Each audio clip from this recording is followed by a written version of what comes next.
La dama de picas. Alexander Pushkin. Una vez se jugó a las cartas en casa de Narumov, oficial de la guardia montada. La larga noche de invierno transcurrió sin sentir. Empezaron a cenar pasadas las 4 de la mañana. Aquellos que habían ganado comían con gran apetito, los otros permanecían distraídos ante sus platos vacíos. Pero pronto apareció el champán. La conversación se animó y todos participaron en ella. «¿Cómo te ha ido, Sorin?», preguntó el dueño de la casa. «He perdido, como de costumbre. Debo reconocer que tengo mala suerte. Nunca doblo la apuesta, no me acaloro, no hay quien me distraiga, y no hago más que perder». «¿Nunca te has sentido tentado? ¿Nunca has jugado roulette?» «Tu firmeza me asombra». «¿Y qué me decís de Hermann?», dijo uno de los invitados señalando a un joven ingeniero. «En su vida ha tocado una carta, en su vida ha doblado un solo parolí, y se queda con nosotros hasta las 5 de la mañana viéndonos jugar». «El juego me interesa mucho», dijo Hermann, «pero no puedo permitirme sacrificar lo esencial con la esperanza de conseguir lo superfluo». «Hermann es alemán, es calculador, y ese es el secreto», observó Tomsky. «Quien me resulta verdaderamente incomprensible es mi abuela, la condesa Ana Fedorovna». «¿Cómo? ¿Qué dices?», exclamaron los invitados. «No llego a comprender», continuó Tomsky. «¿Por qué no juega mi abuela?». «¿Qué tiene de extraño que una vieja de 80 años no juegue a las cartas?», dijo Narumov. «¿Acaso no conoce su historia?». «Para nada». «Ah, pues las voy a contar. Tengo que decirles que hace unos 60 años mi abuela iba mucho a París, donde tenía un gran éxito.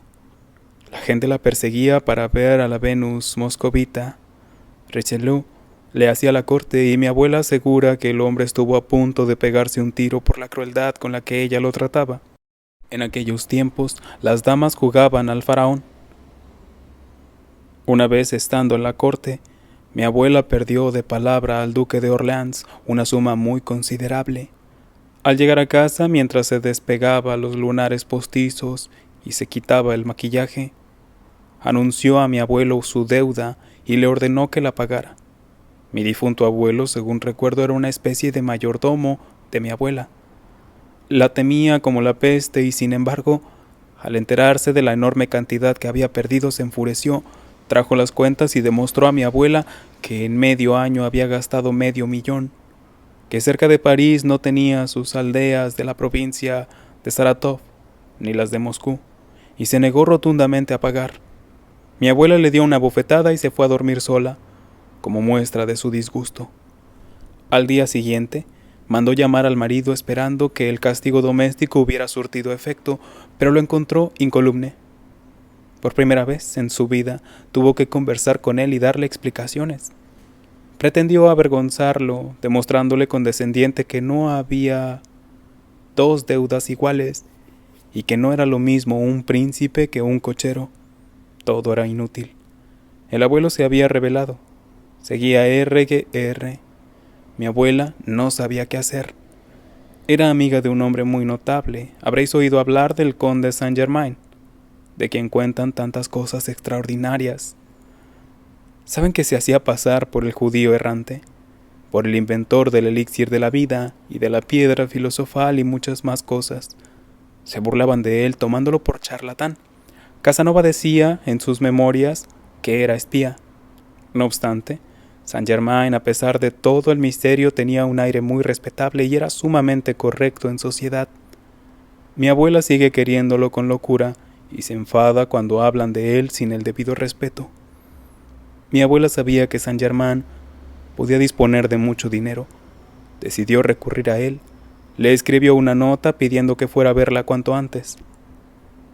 El viejo excéntrico apareció inmediatamente y la encontró sumida en la desesperación. Mi abuela describió en los tonos más sombríos la barbarie de su marido y dijo por último que todas sus esperanzas estaban puestas en su amistad y amabilidad. Saint-Germain se quedó pensativo. «Podría prestarle ese dinero», dijo, pero sé que no estará usted tranquila hasta que me lo devuelva, y no quisiera causarle más preocupaciones. Existe otra manera. Puede desquitarse. Pero querido conde, ¿no le digo que estamos sin dinero? No necesita dinero, repuso Saint Germain. Tenga la bondad de escucharme. Y acto seguido, le descubrió un secreto por el que cualquiera de nosotros estaría dispuesto a pagar lo que fuera. Los jóvenes jugadores redoblaron la atención. Tomsky encendió una pipa, inspiró el humo y continuó su relato. Aquella misma noche mi abuela fue a Versalles, au jeu de la reine. El duque de Orleans llevaba la banca. Mi abuela hizo ademán de excusarse por no haber traído la deuda. Inventó una historia para justificarse y se puso a jugar contra él. Eligió 3 cartas, apostó a cada carta, una tras otra, y todas ganaron a la primera. Así recuperó todo el dinero que había perdido. Pura casualidad, dijo uno de los invitados. Es un cuento, dijo Germán. ¿No estarían marcadas las cartas?, intervino otro. No creo, contestó Tomsky con aire suficiente. ¿Será posible?, exclamó Narunov. Tienes una abuela que adivina 3 cartas seguidas y no has podido hasta ahora copiar su truco. ¿Qué más quisiera yo?, contestó Tomsky. Tuvo 4 hijos y entre ellos mi padre. Los 4 fueron jugadores empedernidos y no quiso descubrir el secreto a ninguno de ellos, aunque a todos les habría venido muy bien, yo incluido. Por otra parte, mi tío, el conde Iván Ilich, me contó una historia jurando por su honor que era verdad. El difunto Chaplitsky, aquel que murió en la miseria habiendo gastado millones, una vez siendo joven perdió, creo que con Zorich, 300,000 rublos. Estaba desesperado. Mi abuela, que siempre vio con malos ojos las locuras de la juventud, por alguna razón se apiadó de Chaplitsky. Le reveló las 3 cartas para que apostara a ellas, una tras otra, y le pidió su palabra de honor que nunca volvería a jugar. Chaplitsky fue a casa del que le había ganado. Se sentaron a jugar. Chaplitsky apostó a la primera carta 50,000 rublos y ganó. Duplicó la apuesta y volvió a ganar. Duplicó otra vez y la recuperó. Recuperó lo perdido y ganó todavía más. Por cierto, ya es hora de irse a la cama, son las 6 menos cuarto. Efectivamente, ya estaba amaneciendo. Los jóvenes apuraron el vino y se marcharon. 2. La vieja condesa estaba sentada ante el espejo de su tocador. La rodeaban 3 muchachas. Una de ellas sostenía un bote de colorete, otra una caja llena de horquillas, y la tercera una gran cofia con cintas color fuego. La condesa no tenía la menor pretensión a la belleza, que se había marchitado hacía tiempo, pero conservaba todas las costumbres de su juventud. Seguía al pie de la letra la moda de los años 70 y dedicaba las mismas horas y los mismos cuidados a la vestimenta que hacía 70 años. Junto a la ventana, ante un bastidor, se sentaba una joven, pupila de la condesa. «Buenos días, gran madame», dijo un joven oficial entrando en la habitación. «Bonjour, mademoiselle Lise». «Gran madame, quiero pedirle un favor». «¿De qué se trata, Paul?» «Permítame que le presente a un compañero mío y que lo traiga al baile que va a dar el viernes». «Tráemelo directamente al baile y ahí me lo presentas. ¿Estuviste ayer en casa de aquellos?» «Naturalmente. Fue muy divertido, bailamos hasta las 5 de la mañana. Qué hermosa estaba Yeletskaya. Qué ocurrencia. ¿Qué le encuentras? ¿Cómo se va a comparar con su abuela, la princesa Daria Petrovna? Por cierto, ¿no estará muy aviejada la princesa?» «¿Aviejada?», dijo Tomsky distraído. «Se murió hace 7 años». La muchacha levantó la cabeza y le hizo una seña al joven. Este recordó que la vieja condesa le ocultaban la muerte de sus coetáneos y se mordió la lengua. Pero la condesa escuchó la noticia, que oía por primera vez, con gran indiferencia. Se han muerto, repitió. No lo sabía. Nos hicieron a las 2 damas de honor al mismo tiempo, y cuando nos presentamos, la emperatriz y la condesa relató por 100ª vez la historia a su nieto. Bueno, Paul, dijo a continuación, ayúdame a levantarme. Lisanka, ¿dónde está mi tabaquera? La condesa, acompañada por las muchachas, se ocultó tras un biombo para acabar de arreglarse. Tomsky se quedó con la joven. ¿A quién quiere presentarle?, preguntó en voz baja Lizaveta Ivanovna. A Narumov.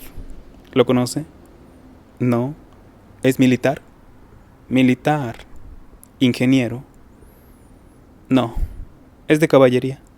¿Por qué ha pensado que era ingeniero? La joven se echó a reír y no contestó ni una palabra. Paul. Se oyó la voz de la condesa por detrás del biombo. Mándeme alguna novela nueva, pero no de las modernas. ¿Qué quiere decir, gran madame? Quiero decir una novela donde el héroe no estrangule a su padre ni a su madre y que no haya cuerpos de ahogados. Me dan pavor los ahogados. Estas novelas ya no existen, a no ser que quiera una novela rusa. ¿Acaso hay novelas rusas? Bueno, mándame una, haz el favor. Adiós, gran madame. Tengo prisa. Adiós, Lizaveta. ¿Por qué pensó que Narumov era ingeniero? Y Tomsky salió de la habitación.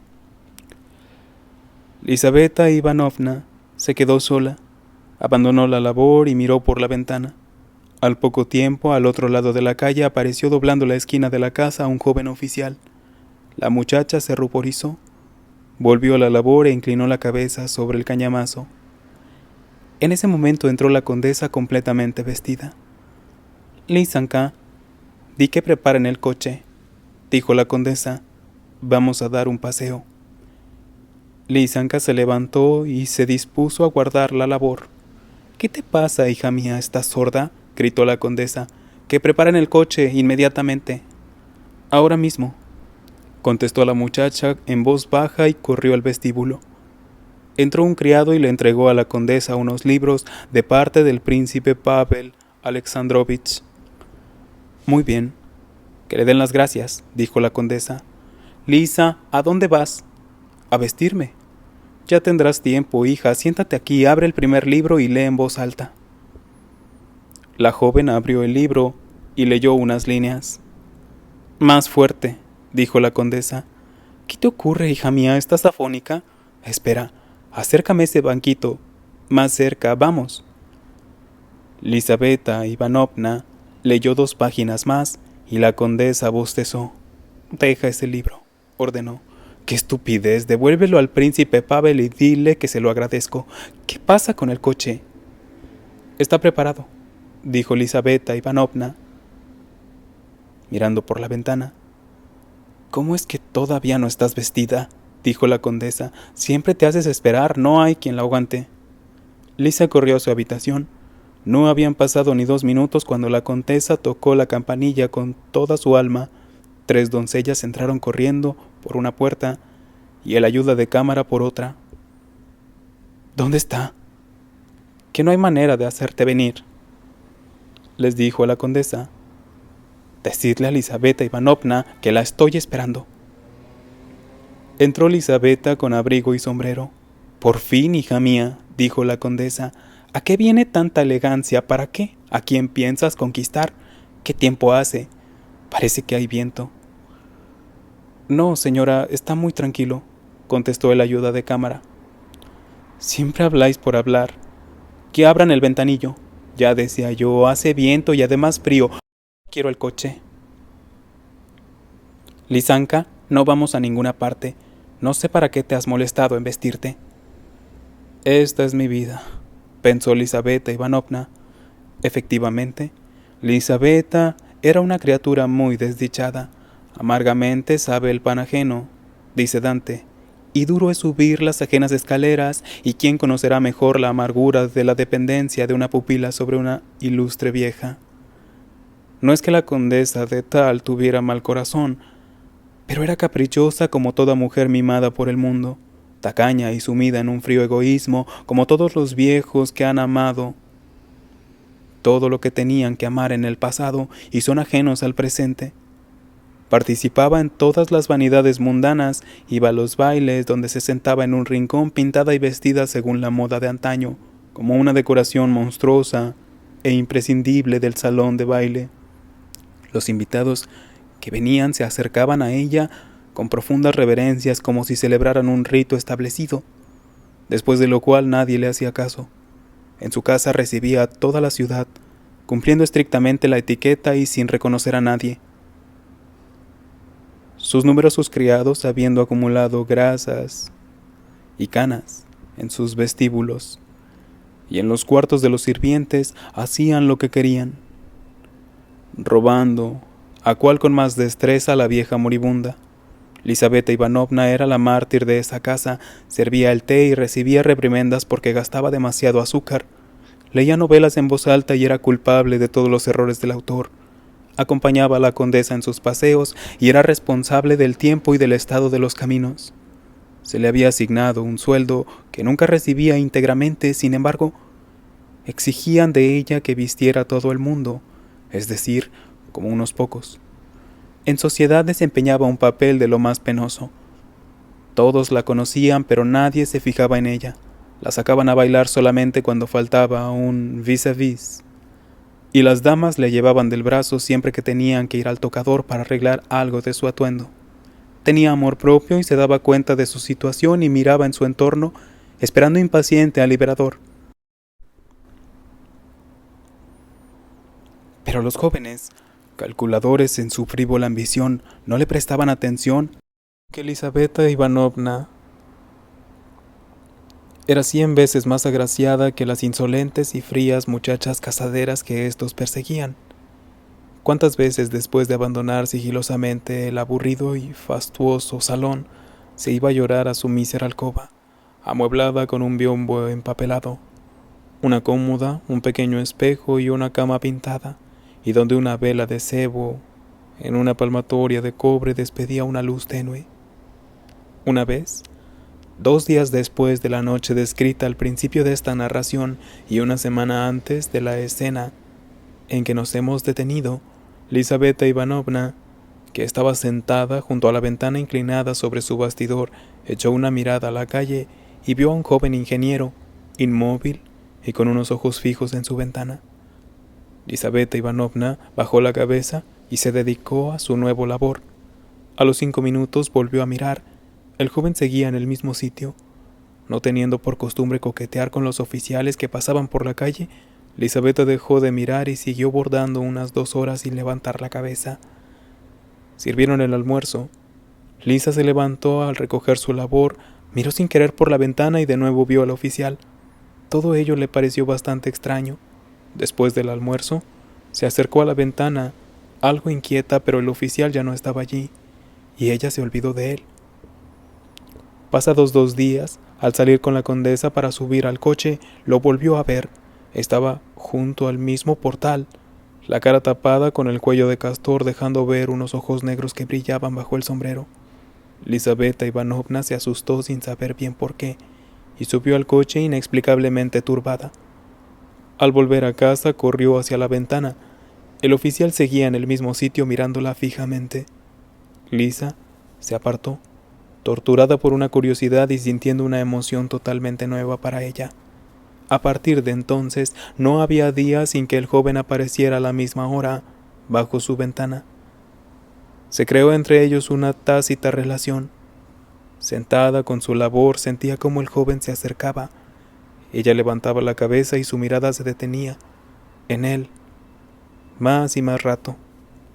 El joven parecía estarle agradecido. Con la vista penetrante de la juventud, ella veía cómo sus mejillas se encendían rápidamente siempre que se cruzaban sus miradas. Al cabo de una semana le sonrió. Cuando Tomsky pidió permiso a la condesa para presentarle a su amigo, a la pobre joven le dio un vuelco al corazón y, sin embargo, al enterarse de que Narumov no era ingeniero sino oficial de caballería, lamentó haber desvelado el secreto al frívolo Tomsky con una pregunta indiscreta.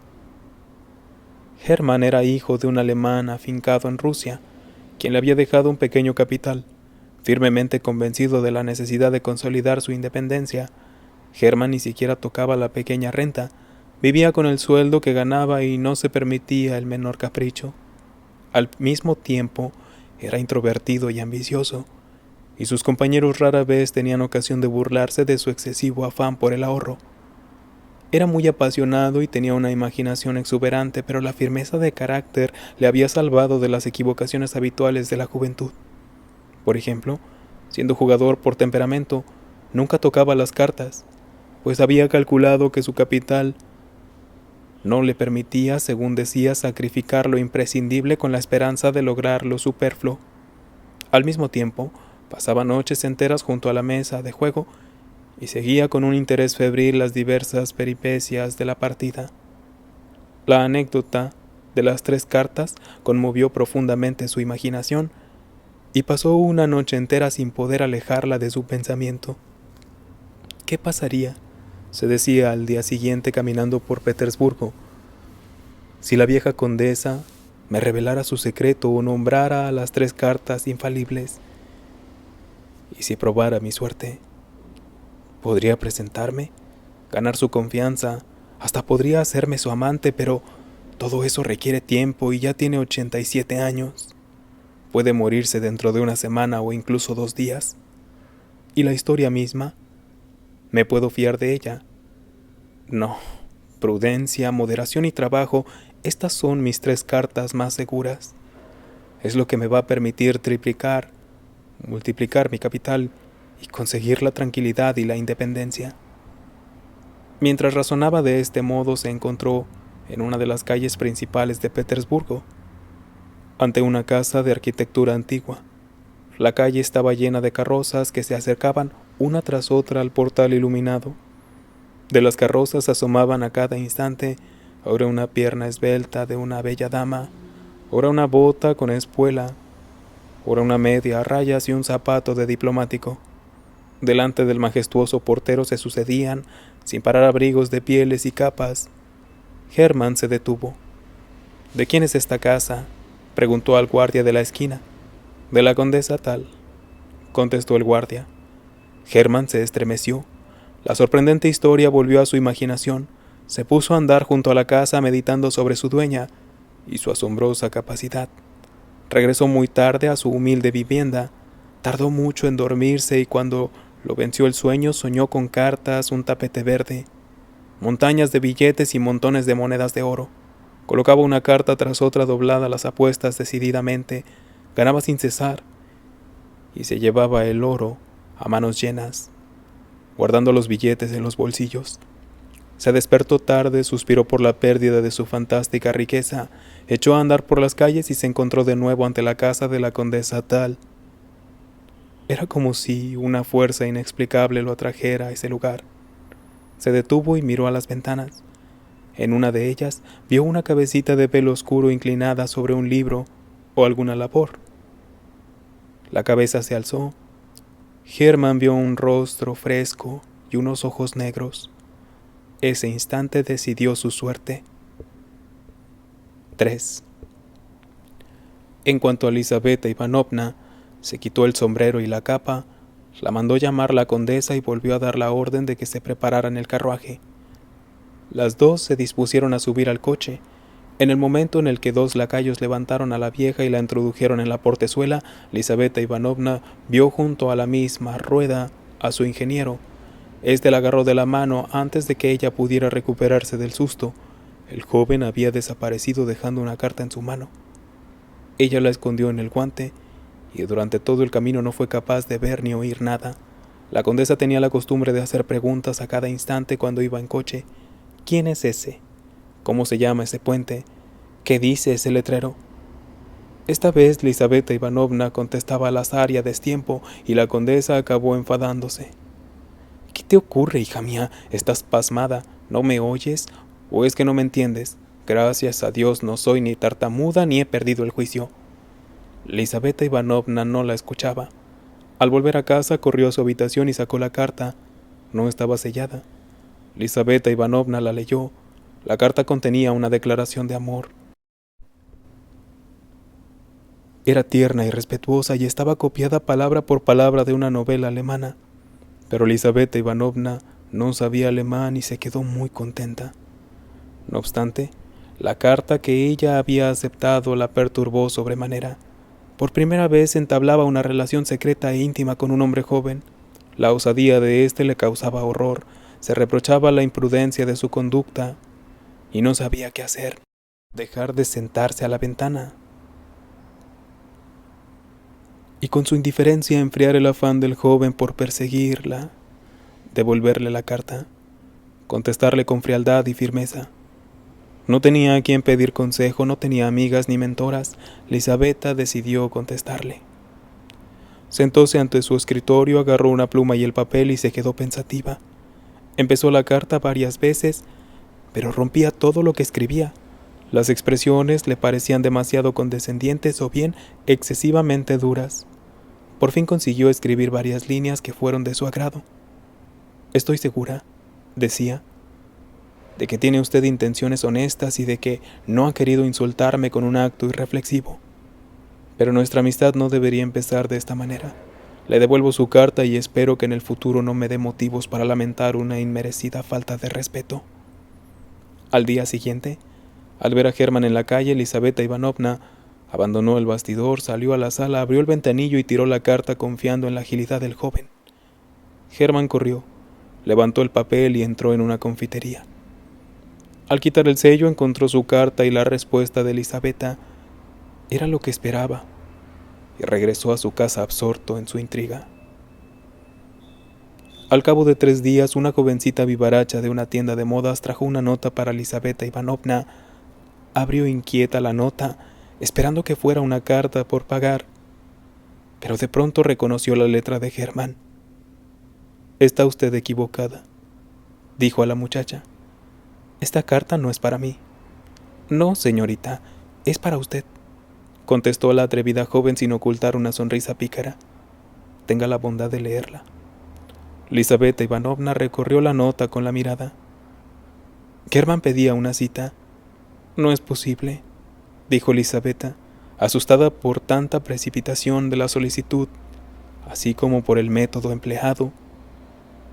«Creo que esta carta no está dirigida a mí», y rompió la carta en muchos pedazos.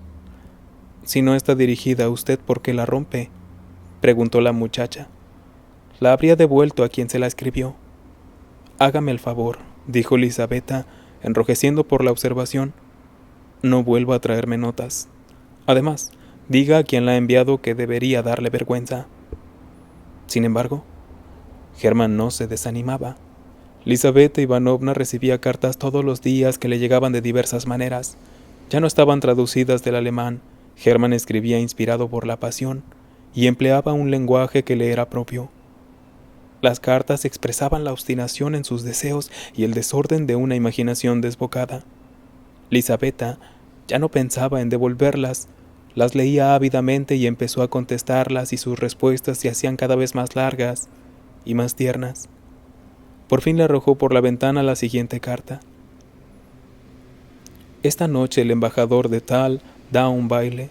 La condesa piensa ir, nos quedaremos allí hasta las 2. Tiene usted la oportunidad de verme a solas. En cuanto se haya marchado la condesa, los criados se irán seguramente a sus habitaciones. En la entrada quedará el portero, que también suele marcharse a su cuarto. Venga a las 11:30.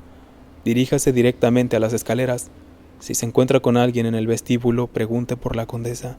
Le dirán que no está y entonces no habrá nada que hacer. Tendrá que marcharse. Pero lo más seguro es que no se encuentre con nadie. Las doncellas suelen recogerse todas en la misma habitación. Desde el vestíbulo vaya a la izquierda hasta que llegue a la alcoba de la condesa. Allá detrás de un biombo encontrará 2 puertas. La de la derecha da al gabinete donde nunca entra la condesa. La de la izquierda a un pasillo donde hay una pequeña escalera de caracol que lleva a mi habitación». Esperando la hora convenida, Germán temblaba como un tigre. A las 10 de la noche ya estaba ante la casa de la condesa. Hacía un tiempo espantoso, aullaba el viento, caían grandes copos de nieve mojada, apenas se veía la luz de los faroles, las calles estaban desiertas. De vez en cuando pasaba un cochero arrastrado por una escuálida yegua. en busca de un viajero rezagado. Hermann no llevaba más que la levita, pero no sentía el viento ni la nieve. Al fin apareció ante la puerta el carruaje de la condesa. Hermann vio cómo los lacayos sacaban a la vieja encorvada, envuelta en un abrigo de cibelina, sosteniéndola por ambos lados, y cómo la seguían su pupila, cubierta con una fina capa y el cabello adornado con flores. Se cerraron las portezuelas. El carruaje avanzó trabajosamente por la nieve amontonada. El portero cerró las puertas. Se apagó la luz de la ventana. Hermann se puso a andar delante de la casa vacía. Se acercó a un farol y miró el reloj. Eran las 11:20. Se detuvo bajo la farola con la mirada clavada en las agujas del reloj, esperando que pasaran los minutos. A las 11:30 en punto, Hermann subió a los peldaños de la entrada y penetró por el vestíbulo iluminado. El portero no estaba. Hermann subió las escaleras corriendo, abrió la puerta de la antecámara y vio a un criado que dormía en un sillón antiguo y manchado. Hermann pasó junto a él con paso ligero y firme. La sala y el recibidor estaban oscuros. La lámpara de la antecámara los iluminaba débilmente. Hermann entró a la alcoba. Ante una urna llena de antiguos íconos ardía una lamparilla de oro. Butacas y divanes de damasco desteñido con almohadones de pluma y purpurina desconchada se alineaban en triste simetría a lo largo de las paredes tapizadas de seda china. En la pared había 2 retratos hechos en París por Madame Le Bon. En uno de ellos se veía un hombre de unos 40 años, sonrosado y entrado en carnes, vestido con un uniforme color verde claro, y en el otro, a una hermosa joven de nariz aguileña, con una rosa en el cabello empolvado, levantado en las sienes. En todos los rincones había pastorcitas de porcelana, relojes de mesa hechos por el famoso Leroy, cajitas, ruletas, abanicos y otros juguetes de señora, inventados a finales del siglo pasado junto con el globo de Montgolfier y el magnetismo de Mesmer. Hermann se asomó detrás del biombo. Allí vio una pequeña cama de hierro. A la derecha había una puerta que daba al gabinete, a la izquierda otra que daba al pasillo. Hermann la abrió y vio una estrecha escalera de caracol que llevaba a la habitación de la pobre pupila, pero regresó y entró en el oscuro gabinete. El tiempo pasaba lentamente, todo estaba en silencio. El reloj de la sala dio las 12. En todas las habitaciones los relojes fueron dando las 12 uno tras otro, y de nuevo se hizo el silencio. Hermann estaba de pie apoyado contra una estufa fría. Estaba tranquilo y su corazón latía regularmente, como el de alguien que está decidido a cometer un acto peligroso, pero ineludible. Los relojes dieron la 1, después las 2, y entonces oyó el ruido lejano de un carruaje.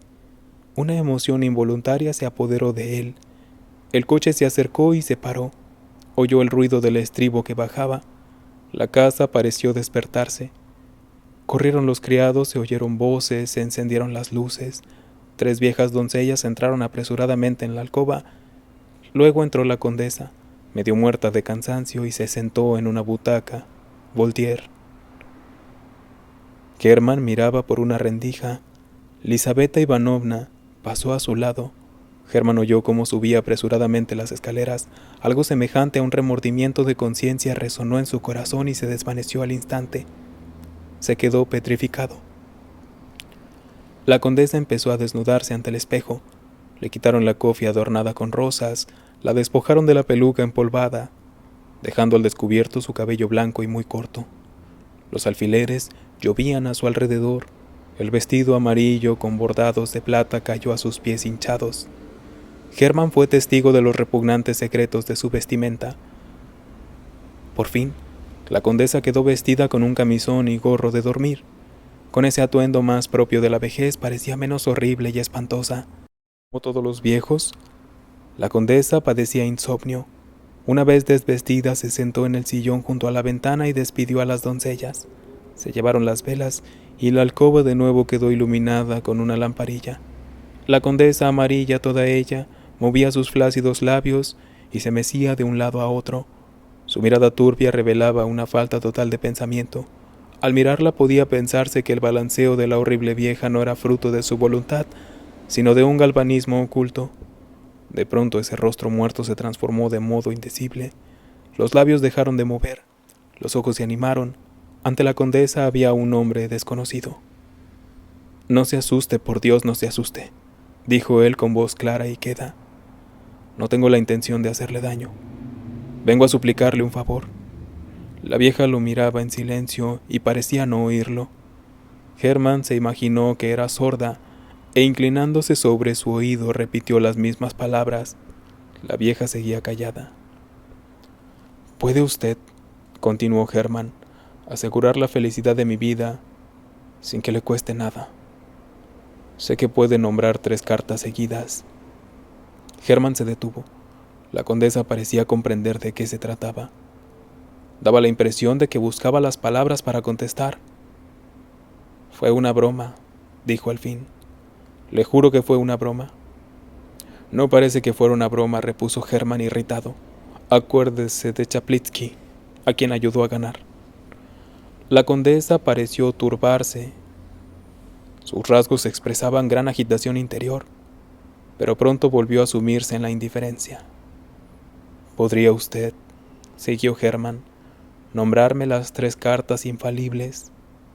La condesa callaba. Hermann continuó. «¿Para quién guarda su secreto? ¿Para los nietos? Son bastante ricos sin tener que recurrir a las cartas. Además no conocen el valor del dinero. Un derrochador tampoco se beneficiaría de sus 3 cartas. El que no sepa conservar la herencia de su padre morirá en la miseria, sin que pueda ayudarle ningún esfuerzo diabólico. No soy derrochador. Conozco el valor del dinero. Sabré aprovechar sus cartas. Hable». Se detuvo esperando la respuesta con gran agitación. La condesa callaba. Hermann se arrodilló. «Si alguna vez», dijo, «hubo en su corazón un sentimiento de amor, si recuerda todavía sus placeres, si sonrió aunque fuera una vez al oír el llanto de un hijo recién nacido, si algo humano ha latido en su pecho, le ruego por los sentimientos de esposa, de madre, de amante, por todo lo más sagrado que hay en la vida, no rechace mi súplica, descúbrame el secreto. ¿Para qué lo quiere? Quizá esté unido a un pecado horrible, a la pérdida de la bienaventuranza eterna, a un pacto con el demonio. Piénselo, es usted vieja, le queda poco tiempo de vida y estoy dispuesto a cargar con su pecado. Solo le pido que me revele su secreto. Piensa en la felicidad de un hombre. Está en sus manos. Que no solo yo, sino mis hijos y mis nietos bendecirán su memoria y la venerarán como algo sagrado». La vieja no decía una palabra. Hermann se puso de pie. «Bruja», dijo apretando los dientes, «te haré hablar». Con esas palabras sacó del bolsillo una pistola. Al ver la pistola, la vieja por segunda vez dio muestras de gran agitación. Asintió con la cabeza y levantó una mano, como si quisiera protegerse del disparo. Luego rodó hacia atrás y quedó inmóvil. «Déjese de chiquilladas», dijo Hermann cogiéndola de la mano. «Le pregunto por última vez, ¿va a decirme las 3 cartas, sí o no?» La condesa no contestaba.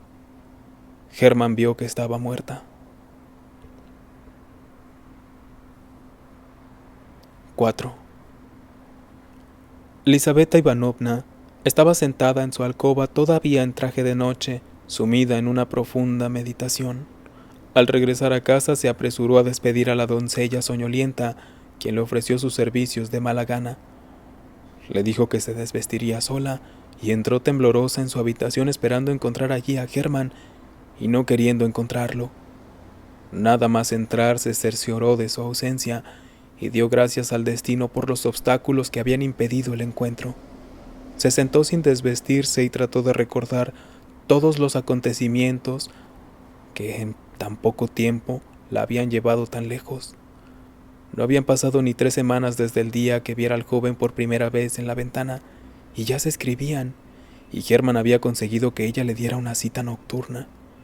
Conocía su nombre únicamente porque algunas de sus cartas estaban firmadas. Nunca había hablado con él, ni había oído su voz.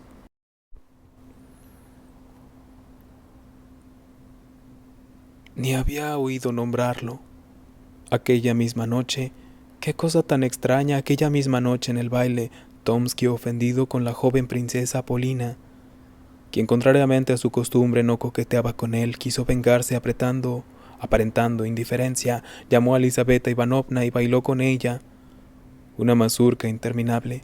Durante todo ese tiempo bromeó sobre la predilección de Elisabetta por los oficiales de ingeniería, asegurando que sabía mucho más de lo que ella pudiera suponer, y algunas de sus bromas fueron tan acertadas que Elisabetta pensó varias veces que conocía su secreto. ¿Quién le había dicho todo eso?, le preguntó riendo. Un amigo de cierta persona que usted conoce, contestó Tomsky, un hombre muy notable. ¿Quién es ese hombre notable? Se llama Hermann. Elisabetta Ivanovna no contestó, pero sintió que sus pies y sus manos estaban helados. ¿Ese Hermann?, continuó Tomsky, es un personaje verdaderamente romántico. Tiene el perfil de Napoleón y el alma de Mefistófeles. Creo que tiene sobre su conciencia por lo menos 3 crímenes. ¿Por qué se ha puesto tan pálida? Me duele la cabeza. ¿Qué le dijo Hermann? ¿O cómo se llame? Hermann está muy descontento con su amigo. Dice que en su lugar habría procedido de una manera muy diferente. Tengo la impresión incluso de que el propio Hermann la pretende. Al menos escucha los aspavientos amorosos de su amigo con muy poca sangre fría. ¿Dónde ha podido verme? En la iglesia o en el paseo, Dios sabe. Tal vez en su alcoba mientras usted dormía. ¿Sería muy capaz? 3 damas se acercaron con la pregunta de interrumpiendo la conversación que Elisabetta Ivanovna encontraba penosamente fascinante. La dama que eligió Tomsky resultó ser la princesa Polina, mientras la joven daba una vuelta más y se detenía más de lo debido ante su silla. Tuvieron una explicación. Tomsky, al volver a su asiento, ya no pensaba en Hermann ni en Elisabetta Ivanovna. Ella quiso reanudar la conversación a toda costa, pero la mazurca se acabó y poco tiempo después se marchó la vieja condesa. Las palabras de Tomsky no eran más que parloteo de mazurca, pero llegaron al alma de la joven soñadora. El retrato que había bosquejado de Hermann se parecía a la imagen que había creado ella misma, y gracias a las novelas más recientes esta imagen ya trivial asustaba y tentaba a su imaginación. Estaba sentada con los brazos descubiertos, cruzados y la cabeza todavía adornada con flores, baja sobre su pecho escotado. Pronto se abrió la puerta y Hermann entró.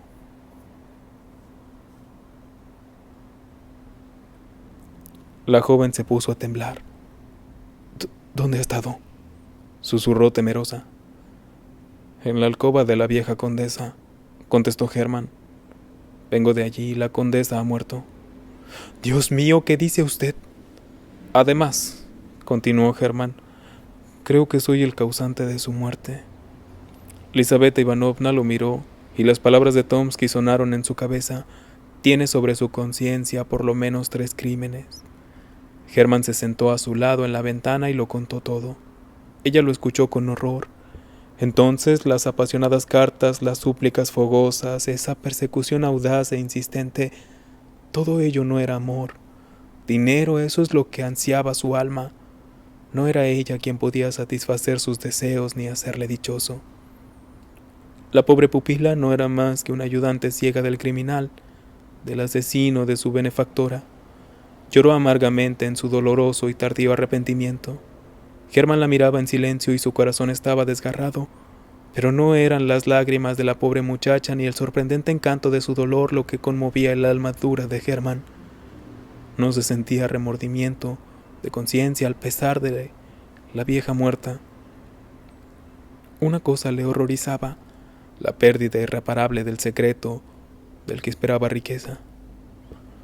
«Es usted un monstruo», dijo al fin Elisabetta Ivanovna. «No quería su muerte», contestó Hermann. «Mi pistola no estaba cargada». Se quedaron callados. Amanecía. Elisabetta Ivanovna apagó la vela que estaba consumiendo una luz tenue, iluminó su cuarto. Enjugó los ojos llorosos y los dirigió a Hermann. Estaba sentado en la ventana con los brazos cruzados y el ceño fruncido hoscamente. En esa postura se parecía sorprendentemente a un retrato de Napoleón. La semejanza impresionó incluso a Elizaveta Ivanovna. «¿Cómo va a salir de la casa?», dijo al fin.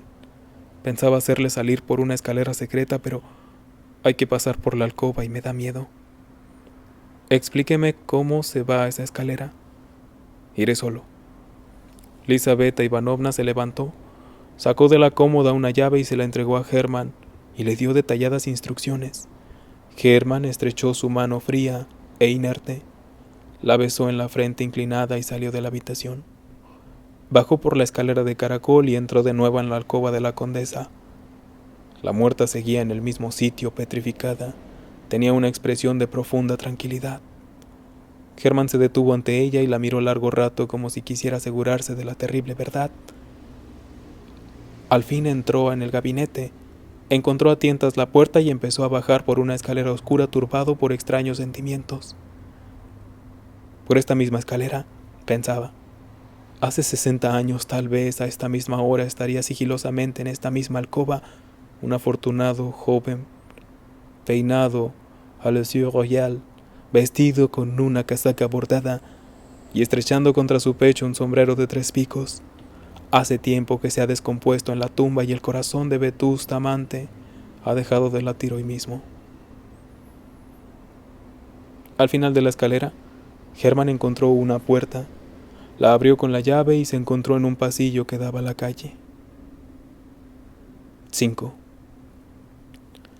3 días después de la noche fatídica, a las 9 de la mañana, Hermann se dirigió al monasterio de Thal, donde se iba a celebrar el funeral por la difunta condesa. A pesar de no sentir remordimiento alguno, no pudo acallar totalmente la voz de su conciencia, que repetía sin cesar: «Eres el asesino de la vieja». Sin ser una persona verdaderamente piadosa, tenía una multitud de supersticiones. Creía que la condesa, muerta, podía ejercer una influencia maléfica sobre su vida. Por ello, se decidió a penetrarse en su entierro para obtener el perdón. La iglesia estaba llena. A duras penas, Hermann consiguió abrirse paso entre la muchedumbre. El ataúd reposaba sobre su suntuoso catafalco, bajo un dosel de terciopelo. La difunta yacía con los brazos en cruz, vestida con un toscado de encaje y un traje de raso blanco. La rodeaban todos sus allegados, los criados, los caftanes negros, cintas con el blasón en el hombro y velas en las manos, los familiares de riguroso luto, los hijos, los nietos y los bisnietos. Nadie lloraba. Las lágrimas serían una afectación. La condesa era tan vieja que su muerte no podía sorprender a nadie, y hacía tiempo que sus parientes pensaban que ya había vivido lo suyo. Un hombre obispo pronunció el sermón fúnebre. Con palabras sencillas y conmovedoras, describió el plácido tránsito a otra vida de la mujer justa, cuyos largos años de vida fueron una dulce y enternecedora preparación para una muerte cristiana. El ángel de la muerte, dijo el orador, la encontró despierta, entregada a los buenos pensamientos y esperando al esposo de medianoche. El servicio transcurrió con triste decoro. Los familiares fueron los primeros en rendir homenaje a la difunta. Luego lo sucedieron los numerosos invitados que habían acudido para despedir a aquella que desde hacía tiempo había sido compañera de sus vanas diversiones. A continuación, desfilaron los criados.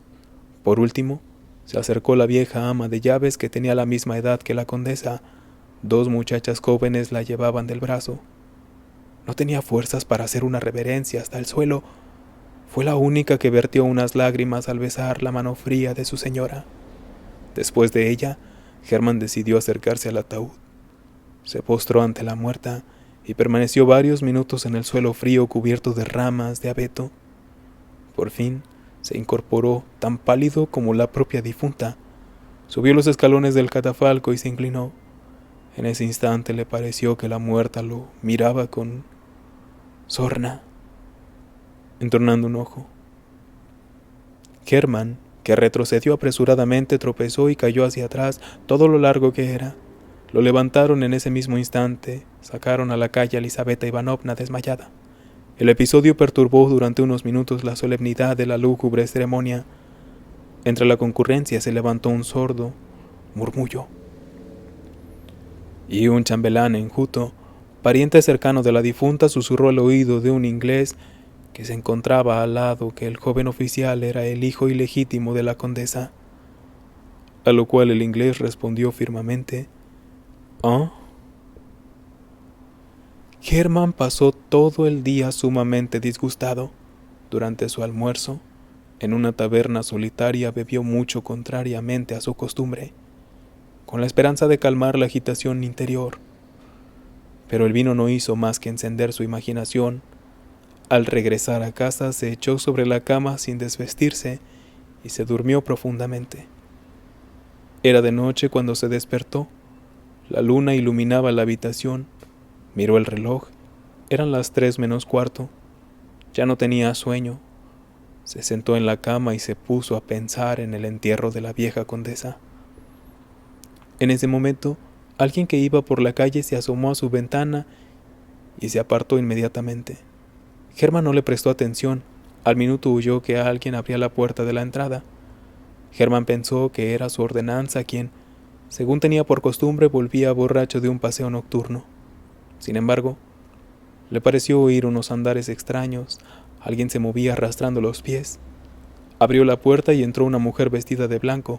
Hermann la tomó por su vieja nodriza y se preguntó extrañado qué la traía por allí a esas horas.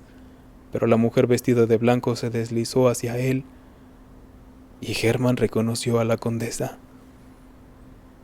«He venido a verte en contra de mi voluntad», dijo ella con voz firme, «pero me han ordenado que cumpla lo que me pides. El 3, el 7 y el as seguidos te harán ganar, pero con la condición de que no juegues más de una carta al día y después de eso no vuelvas a jugar nunca más en tu vida. Te perdono mi muerte si te casas con mi pupila, Elizaveta Ivanovna». Con estas palabras le dio la espalda, se dirigió hacia la puerta y desapareció arrastrando los pies. Hermann oyó cómo se cerraba la puerta de la calle y vio que alguien volvía a asomarse a su ventana. Hermann tardó mucho tiempo en recobrar sus sentidos. Salió a la otra habitación. Su ordenanza dormía en el suelo. A duras penas logró despertarlo. El ordenanza estaba borracho como de costumbre. Era inútil tratar que dijera algo coherente. La puerta de la calle estaba cerrada con llave. Hermann volvió a su cuarto, prendió una vela y apuntó su visión. Dos ideas fijas no pueden coexistir en la esfera moral, del mismo modo que dos cuerpos no pueden ocupar el mismo lugar en el mundo físico.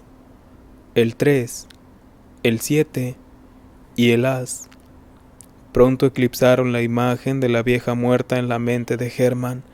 El 3, el 7 y el as no salían de su cabeza y los tenía en la punta de la lengua. Al ver a una muchacha decía: «¡Qué figura! Parece un 3 de corazones». Cuando le preguntaban la hora contestaba: «el 7:4». El hombre tripón que le recordaba el as, el 3, el 7 y el as lo perseguían en sus sueños adoptando todas las formas imaginables. El 3 florecía ante sus ojos como una exuberante magnolia. El 7 se le aparecía como una puerta gótica y el as una gigantesca araña. Todos sus pensamientos se fundieron en una idea: utilizar el secreto que tan caro le había costado. Pensó en retirarse y viajar. En las casas de juego de París quería arrebatarle un tesoro a la fortuna embrujada. Una casualidad le evitó las molestias. En Moscú se formó un grupo de jugadores adinerados presidido por el célebre Shegalinsky, quien había pasado toda su vida en la mesa de juego y había amasado varios millones ganando letras de cambio y perdiendo dinero en metálico. Gracias a la experiencia de muchos años había merecido la confianza de los compañeros y su casa abierta, el buen cocinero y su trato afable y jovial le hicieron granjearse el respeto del público. Llegó a Petersburgo. Los jóvenes acudieron en tropel, olvidando los bailes gracias a las casas y prefiriendo las tentaciones del faraón a la seducción del galanteo. Narumov llevó a Hermann a casa de Chalinsky. Atravesaron una fila de suntuosas habitaciones llenas de criados respetuosos. Varios generales y consejeros secretos jugaban al whist. Los jóvenes, arrellanados en divanes tapizados de damasco, comían helado y fumaban en pipa. En la sala, en una mesa larga, rodeada de una veintena de jugadores, se sentaba el anfitrión que llevaba la banca. Era un hombre de unos 60 años, de aspecto muy respetable. Tenía una cabeza cubierta de canas plateadas, su rostro lozano y rozagante tenía una expresión bondadosa. Los ojos brillaban animados por una perpetua sonrisa. Narumov le presentó a Hermann. Chekalinsky le echó la mano amistosamente, le rogó que no gastara cumplidos y siguió jugando. La talla duró largo rato. En la mesa habían más de 30 cartas. Chekalinsky se detenía después de cada lance para que los jugadores tuvieran tiempo de expresar sus deseos. Apuntaba las pérdidas, atendía cortésmente a las solicitudes y con más cortesía aún enderezaba la punta de una carta doblada por una mano distraída. Al fin terminó la talla. Chalinsky barajó las cartas y se dispuso a empezar una talla nueva. «Permítame que ponga una carta», dijo Hermann, alargando la mano por detrás de un señor corpulento que estaba apuntando. Chekalinsky sonrió e inclinó la cabeza en silencio como muestra de dócil asentimiento. Narumov, riendo, felicitó a Hermann por el fin de su larga abstinencia y le deseó un comienzo feliz. «Allá va», dijo Hermann y apuntó con tiza la puesta junto a la carta. «¿Cuánto dice usted?», preguntó el que llevaba la banca, entornando los ojos. «Perdone usted, pero no lo veo desde aquí». 47,000, contestó Hermann. Con esas palabras, todas las cabezas se volvieron hacia Hermann y todos los ojos se clavaron en él. «Se ha vuelto loco», pensó Narumov. «Permítame que le haga una observación», dijo Chekalinsky, con su sonrisa inmutable. «Juega usted muy fuerte. Nadie ha apostado aquí más de 275 en un simple». «¿Y qué?», repuso Hermann. «¿Acepta mi carta o no?». Chekalinsky inclinó la cabeza con la misma expresión de humilde asentimiento. «Solamente quiero informarle», dijo, «de que debido a la confianza que han depositado en mis compañeros, no puedo aceptar más dinero en metálico. Por mi parte no me cabe la menor duda de que es suficiente su palabra, pero a fin de respetar el orden del juego y de las cuentas, le ruego que coloque el dinero sobre la mesa». Hermann sacó del bolsillo un billete de banco y se lo dio a Chekalinsky, quien le echó una rápida mirada y lo puso sobre la carta de Hermann. Empezó la talla. A su derecha cayó un 9 y a su izquierda un 3. «Gana», dijo Hermann mostrando su carta. Un rumor se levantó entre los jugadores. Chekalinsky frunció el ceño, pero la sonrisa volvió inmediatamente a sus labios. «¿Quiere cobrarlo?», preguntó a Hermann. «Si me hace el favor». Chekalinsky sacó del bolsillo varios billetes de banco y ajustó la cuenta inmediatamente. Hermann recibió el dinero y se apartó de la mesa. Narumov no salía de su asombro. Hermann bebió un vaso de limonada y se marchó a su casa. A la noche siguiente volvió a presentarse en casa de Chekalinsky. El dueño de la casa llevaba la banca. Hermann se acercó a la mesa. Los jugadores le hicieron sitio inmediatamente. Chekalinsky lo saludó con aire afable. Hermann esperó hasta que empezara una nueva talla. Sacó una carta y colocó encima sus 47,000 rublos y las ganancias de la noche anterior. Chekalinsky empezó a tallar. A su derecha cayó un valet y a su izquierda un 7. Hermann descubrió su 7. Se oyó una exclamación general. Chekalinsky estaba visiblemente turbado. Contó 94,000 rublos y se los dio a Hermann. Hermann los recibió con sangre fría y se retiró inmediatamente. A la noche siguiente, Hermann volvió a aparecer junto a la mesa.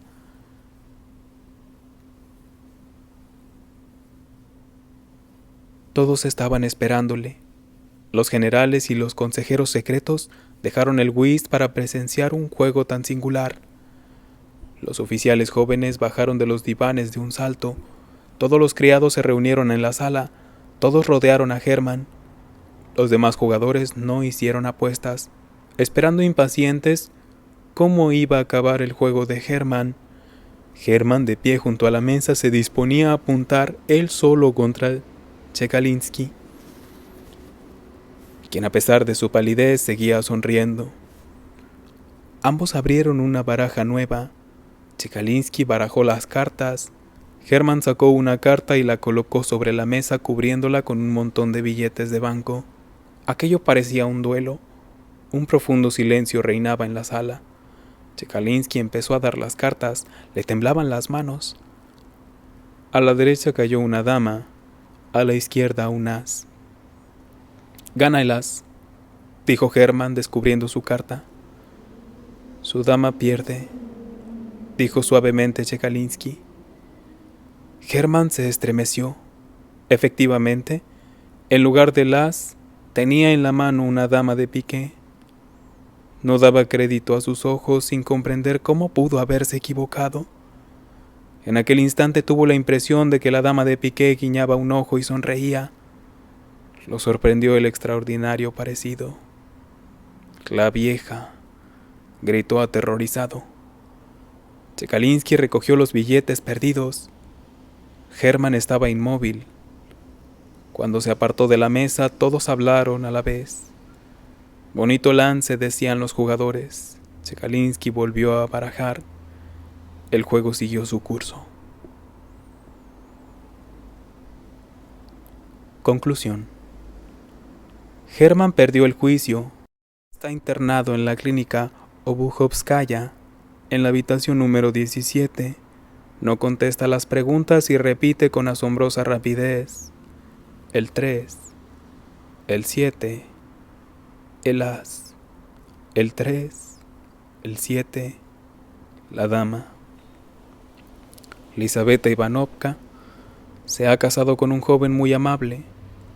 Tiene un puesto en alguna parte y posee una considerable fortuna. Es hijo del antiguo administrador de la vieja condesa. Lizaveta Ivanovna tiene de pupila a una pariente pobre. Tomsky ha ascendido a capitán y se va a casar con la princesa Polina.